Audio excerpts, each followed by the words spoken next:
O Gumball passou dos limites. Ou pelo menos é isso que muita gente tá dizendo por aí. Se você assistiu O Mundo Maravilhosamente Estranho de Gumball, você provavelmente percebeu uma coisa. A nova série tá bem mais ácida, mais polêmica e causando muito mais divisão entre os fãs. Só que o problema é que todas essas reclamações vão muito além da nostalgia ou da mudança de estilo. Porque enquanto algumas das decisões foram bem aceitas pelo público, outras já passaram totalmente do ponto e algumas até furaram a bolha do fandom. Mas existe um episódio específico que virou o ponto de ruptura pra muita gente e chegou a abandonar a série por causa de ragebait. Hoje a gente vai entender qual é esse episódio, o que aconteceu nele pra causar tanto desgosto entre a galera e por que ele virou um símbolo de virada dessa nova fase tão controversa da série. Mas para isso a gente precisa voltar pro começo. Os Tolos, numa tradução literal, é o 13º episódio da segunda temporada da nova série. E até o momento da gravação desse vídeo, ele também ainda não tem dublagem em português. A história começa no dia favorito do Gumball, que é o 1º de abril, o famoso Dia da Mentira. E o motivo para essa animação toda dele, óbvio, é bem simples. Ele tá obcecado em descobrir quais foram as pegadinhas preparadas para esse dia.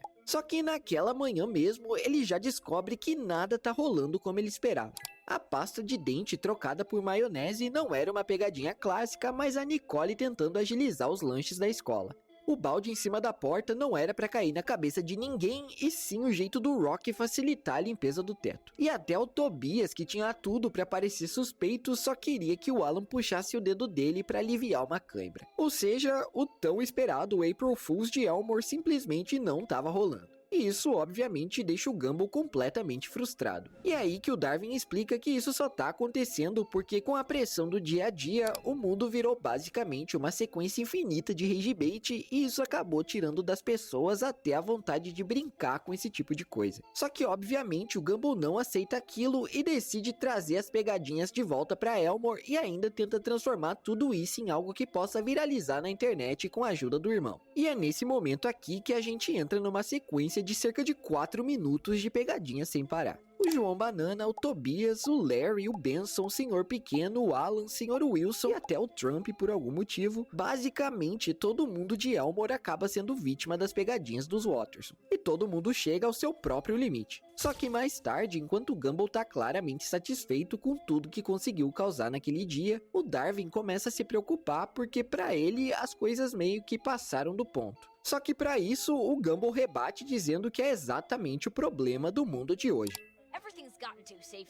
Tudo virou family friendly demais, sem espaço pro caos, pro exagero ou para que as pessoas se sintam ofendidas. Mas enquanto eles discutem, a TV muda o tom da situação e os dois descobrem que os vídeos das pegadinhas meio que viralizaram e agora o rosto dos Watterson tá sendo mostrado em rede nacional. Você já deve imaginar o que acontece a partir daí, né? Do lado de fora da casa, a cidade inteira já tá reunida esperando por eles, num clima de perseguição coletiva no melhor estilo Uma Noite de Crime. E pra piorar, a Nicole, o Ricardo e a Anaí saíram da cidade justamente pra não se estressar com aquele dia ao lado dos filhos. A partir daí, o episódio vira uma perseguição dentro da própria casa, com destruição total e uma sequência de ação bem intensa. Só que quando eles acham que conseguiram escapar, o Larry encurrala os dois no sótão. Os irmãos acabam sendo jogados na rua, em meio à cidade, onde o Larry faz um discurso como se o Gumball fosse destinado a aplicar uma pegadinha final que basicamente envolveria acabar com tudo de vez. Aquilo vira a gota d'água pro coitado que cai no choro e percebe que não tinha notado o mais óbvio. Bastou um pouco de exagero e ragebait pra sociedade inteira realmente colapsar. E ele sente muito por tudo aquilo, se recusando a fazer o sacrifício. Só que o plot twist é que era tudo uma pegadinha revanche de 1º de abril, encerrando a noite justamente do jeito que o Gumball queria desde as primeiras horas do dia.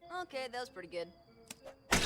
Ok, mas se você tá confuso com o porquê disso ter causado tanta polêmica entre os fãs e porque teve gente considerando esse o possível ponto de ruptura com o Gumball, dá pra explicar melhor. O problema principal desse episódio não foi exatamente a história a se passar no dia da mentira, mas sim a forma como a série escolheu retratar o próprio Gumball. A polêmica começou quando um fã comentou em uma página de discussão dizendo que odiou o episódio porque ele transforma o Gumball em um menino mal comportado e estereotipado e que isso além de brega deixa ele muito muito mais unidimensional. Segundo esse mesmo comentário, o Gumball original jamais seria assim e até odiaria essa versão dele. E isso foi o suficiente para dividir completamente a comunidade. Enquanto alguns pensaram que essa pessoa estava talvez buscando causar alguma reação tipo o Gumball, outros fãs começaram a concordar dizendo que essa versão do personagem tá muito mais cínica e passiva diante das situações e bem distante daquele comportamento dele de antes. Outro argumentou que esse comportamento é forçado, que o personagem tá irreconhecível, que ele e seus amigos decidiram abandonar a série ali e que esse episódio representa o início de uma queda brusca na qualidade do revival. A grande questão é até onde isso aí é verdade. Para começar a entender melhor essa discussão, vale trazer um termo que apareceu bastante entre os fãs, que foi a flanderização do Gumball nessa nova série. Esse termo veio a partir do Ned Flanders dos Simpsons, que começou como um vizinho apenas gentil e religioso, mas foi sendo escrito de forma cada vez mais extrema, até praticamente virar só isso, sem nenhuma outra camada. E essa é exatamente a crítica de parte do público aqui. A ideia de que o novo Gumball não seria uma evolução do personagem, mas sim uma caricatura exagerada do que ele já foi lá nas primeiras temporadas. E cara, é aqui que essa discussão já começa a desandar. Porque dizer que o Gumball jamais agiria assim ignora completamente o que ele sempre foi na série original. Porque, mano, aquele Gumball destruiu o ensaio da banda por pura inveja do Darwin. Teve tantos ciúmes do Leslie com a Penny que jogou larvas sanguessugas no amigo por isso, desviveu o Anton mais de 50 vezes, machucou a própria irmã porque não queria que ela fosse mais alta que ele, e sequestrou e vendeu os pais do Alan pra provar que tava certo. E é por isso que eu acredito que essa discussão não é bem uma análise real por parte de uma galera, e mais uma mistura de nostalgia seletiva com uma expectativa idealizada. E o mais irônico é que isso entra em choque direto com a própria mensagem do episódio. Porque quando o Gumball fala que o mundo de hoje virou seguro e chato demais e ninguém quer arriscar em mais nada, isso acaba servindo exatamente como espelho dessa reação. O ponto não é que o Gumball mudou, mas que ele continua o mesmo, só que agora no mundo que reage diferente a esse tipo de comportamento, já que as pessoas parecem mais sensíveis e mais difíceis de se darem por convencidas a qualquer discussão ou coisa que saia do que eles consideram o certo. E a série, de maneira muito esperta, usa esse episódio quase como um experimento, levando esse rage bait até um ponto que parece ultrapassar a tela e atingir o público de verdade. Só que no fim das contas, esse episódio tá mais pra um atestado sobre como a galera passou a enxergar o Gumball do que sobre ele ter passado realmente dos limites ou ter se tornado outra pessoa. Ele continua sendo o mesmo tipo de personagem de sempre, só que agora num mundo diferente e com uma reação bem mais pesada em cima disso. E a parte estranha é que uma galera tratou isso como se fosse o fim da linha da série ou como se esse episódio fosse um ponto de ruptura definitivo.